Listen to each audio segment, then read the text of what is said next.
Good morning, Kitchen Witches. Today is Friday, July 3rd, and this is your tarot and menu inspiration for the day. I'm Chef Lisa, editor and chief of A Chef's Grimoire magazine. And we're going to pull one card, and that's going to be our inspiration and everything we need to know for today. If you're tuning in for the first time, welcome. And if you've been here for a bit, thank you for joining us.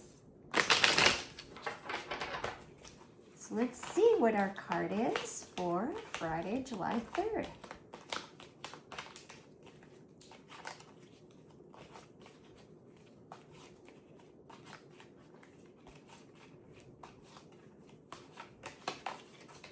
Ready?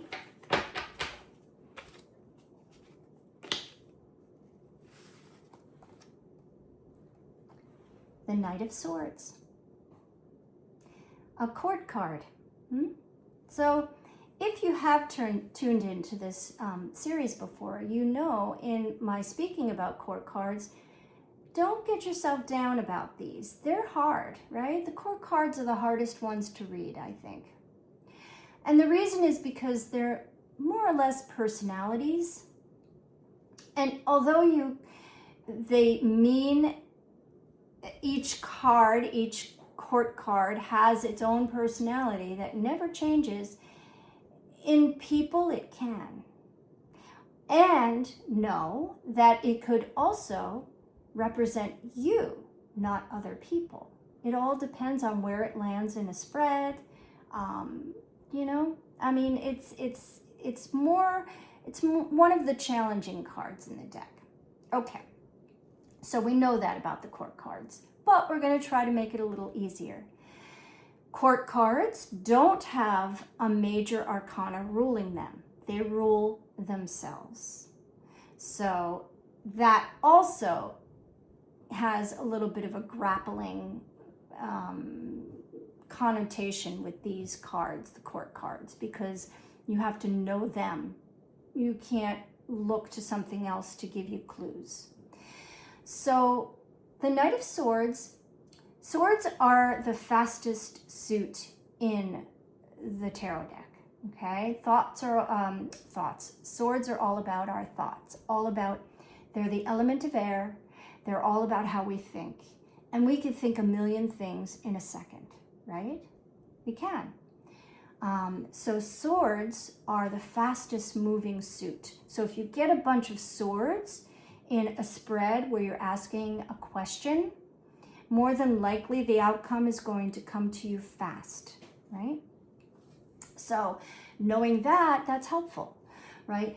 And almost all of the knights are usually depicted in motion, except for the Knight of Pentacles, right? The Knight of Pentacles is stagnant because they're overlooking all of their work and are in a gratifying, prosperous moment where they don't need to charge forward. However, the Knight of Swords is doing just that, charging forward. They have their thought, they know what to do with it, and now they're going to make it happen. So anyone who has, what I like to do with court cards is I like to, if I'm out and about, I like to pinpoint people that I think have the energy of one of the court cards. So if you are with a friend or even coworkers or anybody you meet that you spend a little time with, and they're very quick, right? They're, how do I put this? I have a coworker I work with, and they're all over the place. They could do 4 things at once, and it's like, but they start it, they don't finish it. They maybe finish it later, but they, right? That is all about the Knight of Swords, right? Very quick. So yeah, it's fun to pinpoint people and say, oh, that's guy, he's the Knight of Swords, or that woman is the Queen of Pentacles, or something like that. That's how you learn them. So in knowing this, and knowing today's energy is all about our quick thoughts, right? What are we making quick decisions on? We don't ponder, no pondering. It's all about think, go, and that's our Knight of Swords. Now, because they're the adolescent, quote unquote, of the family, they have a more understanding of the suit, right? They're not pages, which are children, and they just go by their childlike, uninhibited rationale on what the suit means. The knights are still kind of making mistakes, but more or less have a better understanding of the suit that they rule over. The queens have it even Steven, and the kings are able to now, rule that way and not be swayed in any which way. They rule by their suit.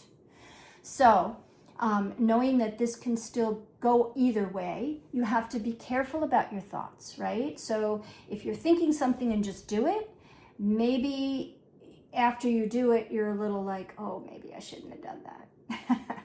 So you do have to kind of, yes, think about it, but maybe take a second before you act. And then you'll know that it's going to have a better outcome. So those are things to look out for today. Knight of Swords energy, how you're thinking, how you're acting on your thoughts. It's Friday. You want to get stuff done, right? So maybe you should think about not doing it in such a hastily fashion, because you'll just have to revisit it later, right? You don't want to do that. So think before you act. That's what this card is all about. Now, if we bring the Knight of Swords into the kitchen, what meals would they plan? Let me see. Let's see. Right. So we want to do sharp and piercing meals. Swords. So for breakfast, I'm thinking Aztec chocolate. Now, what's the difference? Well, there's cocoa powder, and then there's Aztec cocoa powder. It's just the bean is probably processed the same way, but it comes from the region of the Aztecs. And they usually add a little chili powder to their cocoa, right? So it's got a little heat. It's sharp, piercing, bitter, right? Chocolate is bitter before you add the sugar.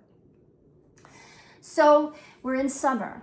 You could do a hot chocolate, right? And I'm thinking add an espresso shot. But let's do it iced. So let's make hot chocolate with Aztec cocoa. And if you can't find it or don't have it, use Dutch processed or Hershey's or whatever you've got, chocolate. Make yourself hot chocolate, get yourself a cup of ice, let the hot chocolate cool down on the stovetop, brew your coffee or espresso shot, dump it in, dump it over ice, put a lid on it, straw, you're on your way to work. Yes, so that's what I'm thinking, right? It's sharp, it's piercing, it'll wake you up. It'll get your thoughts going in a not a foggy way, but in a more sharp and concise way. So that's breakfast. Moving on to lunch. I'm thinking watermelon is in season. Why not cut yourself up a beautiful watermelon, seedless preferably, and we're going to add blue cheese to it. So blue cheese, it can be a soft blue cheese like a Campizola. So that's kind of a beginner's blue cheese where it still tastes a little like blue cheese, but it's more soft and creamy. Or you can go straight up out of the box with a Stilton, which is nice, sharp blue tones, blue cheese tones, beautiful. But you're collaborating it with the watermelon, which is sweet, yes. And then you're going to add some red onions, which can be pickled. So if you have forethought, pickling an onion can't be easier. Get a jar, put your sliced onions, very thin sliced onions into it, red onions. I like to add vinegar and call it a day, right? I add just vinegar and a little water to top it off so that the onions are submerged into the liquid. And I put, if it's a mason jar, I put a lid on it, into the fridge, it goes overnight. Next morning, I have pickled red onions, right? But if you look the recipe up online, they'll probably have you do like a sweet and sour sauce on the stovetop. And all you do with that is you make a simple syrup of water and sugar. Then you add the vinegar, and that's going to give you the sour to the sweet. And you pour that over the onions. I find that the onions will turn a deeper shade of pink when you add sugar to them. It's just chemical reaction, right? If you just do straight up vinegar, they're going to taste really great, but they're not going to be as deeply red, yeah, or pink. So that's going to go on top of our watermelon with blue cheese. It's sharp, it's piercing, it's a little sweet, it's a little sour, it's everything, and it's refreshing for a summer afternoon. Lunch done. Moving on to dinner. So I'm thinking let's stick in the blue cheese realm, or we can go with, if not blue cheese, maybe like a soft bloomy rind cheese, but something that you want to melt over pizza, because we're gonna do, if it's blue cheese, I would think a blue cheese and caramelized grape pizza. So you've got sweet and sour again, right? Piercing.